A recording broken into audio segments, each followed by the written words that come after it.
AITA for getting an abortion and then filing for divorce? I, 33F, and my husband, 35M, have been married now for 2 years. While we were dating, the conversation of kids had come up multiple times, and I had always expressed that I did not think I would be a good enough mother for my children. A lot of personal trauma earlier in life.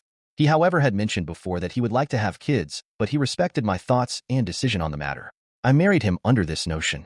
Well, a couple of months ago, I had some suspicion that I was pregnant, went to the doctor, and she confirmed my suspicions. Thankfully, I live in a state where abortions are legal, and I thought about just going through with it on my own, but I decided to involve him in the process. As soon as I broke the news to him, he immediately became overjoyed, saying how it was a great thing and he was so excited. I promptly reminded him of our conversation about my not wanting children. He decided that the conversation was so long ago he was sure I'd have changed my mind by now, and tried persuading me in every way he could. It got to the point where he was pleading with me to not unalive his child. Well, I decided to go through with it.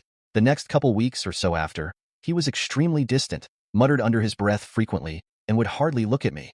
I found out from my mill that he blames me for unaliving our child, and he can't forgive me for it. Knowing that this is how he saw me now, I decided to get a divorce.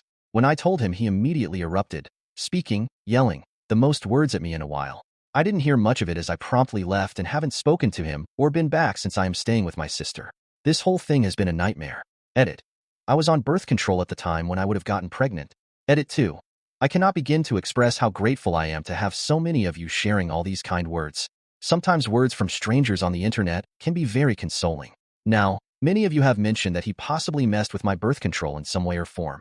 I spoke to my mill. She and I have always been close, and she agreed to help me check by getting him out of the house so I can check his search history to see if he looked up how to do it. Thank you to the Redditor who suggested this. I will also be grabbing the pills I left behind, as I am sure they are still in the cabinet, and will be seeing about getting them checked. I will post an update if I find anything out.